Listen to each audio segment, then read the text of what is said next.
épouse sous le dais. Il suit ce que nous avons appris, que Rabbi Yehuda a dit, quel est le sens de il arriva que le jour où Moïse avait terminé, Kalo, Bemidbar 7, Kalo s'écrit sans vav, car c'est le jour où la Kala, mariée, entre dans la chupa, dès de mariage, et la mariée est la Shechina, qui est dans le temple, la mariée sous la choupa. 62. Avec moi depuis le Liban. Shorashirm 42.8. C'est-à-dire de l'endroit où se trouve le temple céleste. Regarde depuis le sommet de la Mana. Il demande, du sommet de quoi? Et répond, du sommet de ceux qui ont la foi, Muna. Et qui sont-ils? Jacob et ses fils. Du sommet de Senir et de Chermon, car ils sont destinés à recevoir ma Torah du mont Chermon, c'est-à-dire du mont Sinaï, appelé Chermon, pour les protéger en exil, appelé Chermon, dérivé de la destruction, Shrem. De la fosse au lion fait référence aux nations qui servent les idoles, qui sont comparées à des lions et des léopards qui oppriment Israël par toutes sortes de travaux forcés.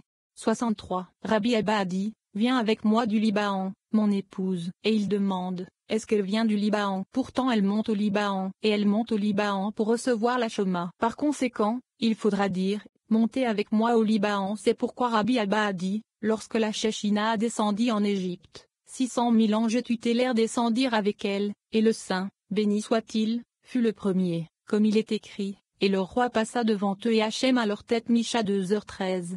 64. Rabbi Tchak a dit, viens avec moi du Liban, mon épouse, se réfère à la Shechina. Avec moi du Liban, signifie de l'endroit du temple céleste, qui est Bina. Regarde du haut de la Mana, signifie du lieu du temple d'en haut et du temple d'en bas. Car Rabbi Yehuda a dit, la Shechina n'a jamais bougé du mur ouest du temple, comme il est écrit, voici, il se tient derrière notre mur. Shorashirm 2.9, et il est le sommet de la Hamana pour le monde entier. Du sommet de Senir et de Chermon, signifie de l'endroit où la Torah est sortie dans le monde, c'est-à-dire le mont Sinaï, que l'on appelle Chermon. Et pourquoi cela? Pour protéger les enfants d'Israël. Les tanières des lions. Shimashirm 4.2.8, sont les nations qui adorent les idoles. Rabbi Udan dit, la tanière des lions fait référence aux érudits qui étudient la Torah dans les académies de Torah et les synagogues, qui sont des lions et des léopards dans la Torah. 11. 70 âmes. En référence au verset titre, Rabbi Shia demande à Rabbi Shimon d'expliquer la signification du nombre 70, et pourquoi la Torah énumère d'abord les fils de Jacob comme 12, puis comme 70. L'explication de Rabbi Shimon est que 70 correspond aux 70 nations du monde, et que la nation d'Israël était égale à toutes ces nations. De plus, nous apprenons que, tout comme le monde ne peut exister sans les 4 vents, les autres nations du monde ne peuvent exister sans Israël, car les 12 tribus éclairent les 70 nations. La pertinence de ce passage. Une lecture de cette section révélera que le rôle privilégié et éclairant de la nation d'Israël, et la position dépendante des autres nations, signifie que les justes et ceux qui suivent le chemin de la vérité portent un lourd fardeau, puisque le monde est soutenu par leur bonté. Cela fera appel à des réserves de force en nous, car tant de personnes dépendent de nos actions pour leur existence et nous ne pouvons pas nous permettre de les laisser tomber, car en les laissant tomber, nous laissons tomber Dieu. 65. Rabbi Shia était assis devant Rabbi Shimon. Il lui dit, au début, pourquoi la Torah a compté 12 fils de Jacob, alors qu'ensuite ils étaient 70, comme il est écrit. Toutes les âmes de la maison de Jacob qui sont venues en Égypte étaient 70. Bereshit 46.2.27. Et quelle est la raison pour laquelle ils étaient 70 et pas plus? Rabbi Shimon lui répondit, cela correspond aux 70 nations du monde. Ils étaient une seule nation égale à toutes les autres. 66. Et il lui dit aussi, viens et regarde. Considérons les clés qui illuminent. Leurs branches sont placées dans leur voyage, c'est-à-dire qu'elles illuminent dans les jours des 3 colonnes et sont à pointe sur les 7 nations, qui émanent de 12 gravures et nœuds qui les entourent dans leur voyage dans l'ordre des 3 colonnes, frappant contre les 4 directions du monde, c'est-à-dire, Z, Gvura, Tiferet, et Malkout. C'est ce qui est écrit, il fixa les limites du peuple selon le nombre des enfants d'Israël. Devarim 32.2.8. C'est-à-dire que le nombre de 12 qui est dans les enfants d'Israël illumine les 7 nations. Et c'est ce qui est écrit, comme les 4 vents du ciel, je vous ai dispersés à Chari 2h10, de sorte que les 3 colonnes illuminent dans toutes les 4 directions, Zed et Gura, Tiferet et Malkout, pour montrer qu'elles existent pour les enfants d'Israël, qui sont les 12 tribus, comme mentionné plus tôt. Il n'est pas dit dans les 4, mais plutôt, comme les 4, car de même qu'il est impossible que le monde existe sans les 4 vents, il est impossible que le monde existe sans Israël. 12. Qui laisse les pieds du bœuf et de l'âne. Rabbi Abba ouvre une discussion sur le sens du verset titre. Il explique que les enfants d'Israël sont dignes aux yeux de Dieu parce qu'ils sèment près de toutes les eaux, c'est-à-dire selon la justice. Il est ensuite fait référence au livre de Rabbi Abba Saba. Il décrit la chambre de la culpabilité, qui est du côté de la miséricorde, et la chambre du mérite, qui est de l'autre côté. Nous apprenons que les enfants, la longévité et la subsistance ne dépendent pas de l'une ou l'autre chambre, mais plutôt de Mazal. Les enfants d'Israël s'attachent aux côtés de la sainteté, bannissant ainsi le mal symbolisé par l'union du bœuf et de l'âne. L'importance de ce passage. La lecture de cette section nous permet de comprendre l'essence cachée de l'écriture et d'éviter d'associer le jugement à des intentions impures, car cette voie mène à de grandes souffrances et à la destruction. Elle accroît également notre capacité de discernement et nous aide à faire des choix plus judicieux dans cette vie et dans la vie éternelle. 67. Un nouveau roi se leva. Shemo 2.8. Rabbi Abba a commencé. Heureux êtes-vous ceux qui sèment près de toutes les eaux, qui laissent les pieds du bœuf et de l'âne aller librement. Yeshaïa 32 2.20. Heureux Israël, qu'Hachem a désiré plus que toutes les nations et qu'il a rapproché de lui, comme il est écrit. Hachem vous a choisi pour être une possession spéciale pour lui. Devarim 14 2.2, il est également écrit, car la part d'Hachem est son peuple, Jacob est le lot de son héritage. Devarim 32, 9, et les Israéliens s'attachent au Saint, béni soit-il, comme il est écrit, mais vous, qui vous êtes attachés à Hachem, votre Elohim, vous vivez tous aujourd'hui. Devarim 4 2.4, 68, et ils sont donc justes devant lui, parce qu'ils sèment près de toutes les eaux, et ils demandent, qu'est-ce que à côté de toutes les eaux? Et il répond, ils sèment pour la justice, et Tzedaka, moins c'est-à-dire qu'ils élèvent le maïm nukvin au féminine, pour attirer le mochin dans le malkout, pour qu'il soit appelé Tzedaka. Car sans mochin, cela s'appelle Tzedek, justice, sans et de celui qui sème pour la justice, il est écrit, car ta bonté est grande au-dessus, et Mel, des cieux, et Shameim, Tezilim 108 2.5. Mel Shameim signifie aussi à côté de toutes les eaux, et Al-Kolmaïm. Et qu'est-ce que c'est? Au-dessus des cieux, c'est le monde à venir, qui est Bina, qui est au-dessus de Zahir Ampin, qui est appelé cieux. Et Israël sème des graines, ce qui signifie qu'il est le vent Maïm Nukvin Léo femelle, à côté, Li. Au-dessus, de toutes les eaux, qui est Bina, afin d'attirer le mochin vers Malkout, pour qu'il soit appelé Tzedaka. 69. Dans le livre de Rabbi Abba Saba, il est dit ce qui suit. Il est écrit, cette affaire est par le décret des veilleurs, et la sentence par les paroles des saints. Daniel 4, 14. Car tous les verdicts de ce monde, tous les décrets et toutes les questions se trouvent dans une seule chambre, où 72 juges délibèrent sur les sentences du monde. Et cette chambre s'appelle la chambre du mérite, parce que lorsqu'une personne est jugée, son mérite est présenté en premier. 70. Il n'en est pas de même dans le niveau de l'autre côté, où il y a un endroit appelé culpabilité, parce que toutes les actions dans cet endroit sont du serpent, l'épouse de la prostitution, et leur seul but est de condamner la personne et de calomnier le serviteur devant son maître.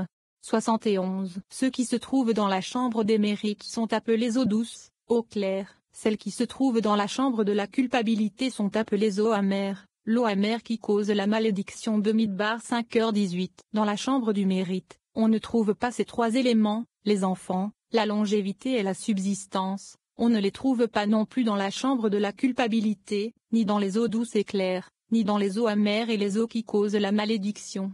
72. Par conséquent, Israël sème à côté de toutes les eaux une semence sainte, ce qui signifie qu'il est le vent Maïm Nukvin aux femelles, au Bina suprême, qui est dit au-dessus de toutes les eaux moins, et ils engendrent au-dessus de toutes les eaux, eux dont la semence n'est pas appropriée sauf au-dessus du Bina. Par conséquent, les maîtres de la Mishnah expliquent que les enfants, la longévité et la subsistance ne dépendent pas de la chambre des mérites, mais plutôt du Saint Mazal, qui est la sainte barbe d'Ari Campine, qui est son aspect de Bina qui a émergé. Ce lieu est au-dessus de toutes les eaux. 73. Qui laisse libre cours aux pieds du bœuf et de l'âne. Ils ne contiennent rien de ce côté de la clipo du bœuf et de l'âne, car ils ont banni toutes les parties mauvaises et s'attachent au bon côté de tous les saints suprêmes. Lorsque le bœuf et l'âne s'unissent, ils deviennent deux fléaux du monde. Le bœuf est le côté du jugement sévère et prend naissance dans le clivage du côté de la sainteté. Lorsque l'âne se joint à lui depuis l'autre côté du clipo, ils deviennent deux fléaux du monde. 74. Ainsi, Shimon avait en lui la force du jugement sévère, comme il avait lui l'aspect de l'ox. Et lorsqu'il se combine, le monde ne peut le tolérer. Par conséquent, tu ne laboureras pas avec un bœuf et un âne ensemble de Varim 22h10. C'est pourquoi Jacob a envoyé ceci à Ésaü, j'ai des bœufs et des ânes Béréchite 32:2.6, signifiant qu'il les a soumis à la sainteté. Et si Jacob ne s'était pas humilié, une grande crainte se serait abattue sur Ésaü, car il avait le pouvoir de surpasser ces deux forces. 13. Maintenant il y a un nouveau roi. Cette section commence par une interprétation du verset titre trouvé dans le livre de Rabbi Amnun Saba. Il nous apprend que la montée en puissance d'une nation est le résultat de l'asservissement des enfants d'Israël, comme le montrent les exemples de l'Égypte, de Babylone et de Rome. Cela s'explique par le fait que la nation d'Israël est égale à toutes les autres nations réunies et que, par conséquent, lorsqu'une nation domine les enfants d'Israël, son chef céleste domine les chefs des autres nations. Selon le rabbin Shia, l'ascension ou la chute imminente d'une nation est annoncée sur terre par les petits-enfants, les simples d'esprit et le comportement des oiseaux 30 jours avant l'événement. Bien que ces proclamations passent généralement inaperçues, si une nation est méritante, les dirigeants reçoivent la nouvelle de la catastrophe imminente afin qu'ils puissent appeler leur peuple à se repentir et à revenir à Dieu pendant qu'il est encore temps. Lorsqu'une nation tombe au pouvoir, explique Rabbi Yitzhak, Dieu punit d'abord son représentant céleste. Le chef passe par un fleuve de feu, son pouvoir s'évanouit, puis l'événement est proclamé en haut, et plus tard en bas. Ceci se rapporte à la profonde expérience de Rabbi Ozi, qu'il décrit à Rabbi Elazar, Rabbi Abba et Rabbi Yehuda alors qu'ils sont assis à la porte de Lida. Ce matin-là, leur raconte Rabbi Ozi, un oiseau l'a informé de l'avènement de 3 dirigeants sur terre et de la destitution d'un dirigeant existant. Interrogé sur leur identité, l'oiseau lança 3 flèches de son aile droite et une de son aile gauche. En examinant ces flèches, Rabbi Elazar interprète leur signification comme une indication de la domination imminente des Égyptiens et des enfants d'Israël par 3 grands dirigeants de Rome. 3 enfants qui passent successivement devant les rabbins et annoncent un malheur imminent pour l'Égypte renforce cette interprétation. Cela conduit à une discussion sur l'importance des sages, sans lesquels l'homme ne serait pas en mesure de comprendre la Torah ou les commandements de Dieu. Enfin, Rabbi Yehuda et Rabbi Shimon discutent du verset titre, révélant que le nouveau roi est une référence au pharaon qui, comme Achaverosh, s'est levé grâce à la puissance de sa richesse, et non parce qu'il était digne. La pertinence de ce passage. La lecture de cette section nous rend plus attentifs à la sagesse que Dieu nous révèle par des voies que nous ne reconnaissons pas toujours, ce qui accroît la signification de toutes les choses qui nous entourent en nous rendant plus pleinement conscients de la présence du Créateur dans sa création. Avec le temps, nous verrons qu'aucune chose n'est dénuée de sens et de valeur, et que des aspects du monde auparavant ignorés ou même méprisés ont beaucoup à nous apprendre si nous y prêtons attention. 75. Un nouveau roi se leva sur l'Égypte. Shemo 8. Dans le livre de Rabbi Amnun Saba, il est écrit, que signifie un nouveau roi se leva sur l'Égypte. Venez et voyez, toutes les nations du monde et tous les rois du monde n'ont pas été rassurés dans leur domination, sauf à cause des enfants d'Israël. L'Égypte n'a pas régné sur le monde entier jusqu'à ce que les enfants d'Israël y viennent et y soient exilés. Ils ont alors dominé toutes les nations du monde. Babylone n'a pas acquis le pouvoir sur toutes les nations du monde, seulement pour que les enfants d'Israël soient exilés par elle. Édom n'acquiert le pouvoir sur toutes les nations du monde que pour qu'Israël soit exilé parmi elles. Car ces nations étaient autrefois humbles parmi les autres nations, et étaient plus basses qu'elles toutes, et à cause de Israël elles sont devenues fortes. 76. L'Égypte était plus basse que toutes les nations, car il est écrit à son sujet, de la maison de servitude. Shemo 22.2. Ils sont appelés esclaves actuels, car les Égyptiens étaient, autrefois, plus bas que toutes les nations. Babylone était basse, comme il est écrit, voici le pays des Chaldéens. Ce peuple n'était pas Yéchéa 23h13. Édom était basse, comme il est écrit, voici, je te rends petit parmi les nations. Tu es grandement méprisé. Ovadia 2.2. 77. Et ils n'ont tous reçu du pouvoir qu'à cause d'Israël, car lorsque les enfants d'Israël sont en exil parmi eux, ils deviennent immédiatement puissants sur toutes les nations du monde. Quelle en est la raison? Parce qu'Israël seul est comparable à toutes les nations du monde. Lorsqu'Israël a commencé son exil en Égypte, celle-ci a immédiatement connu une élévation, et leur domination s'est renforcée au-dessus de toutes les nations, comme il est écrit. Un nouveau roi se leva sur l'Égypte. Shemo 2.8.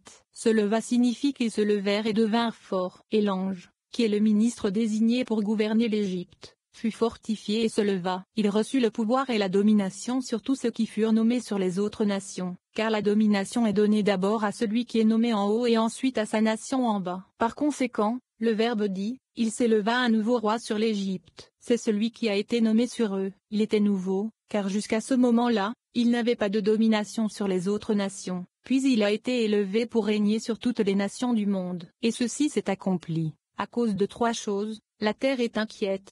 Pour un esclave quand il devient roi. Michelet 32.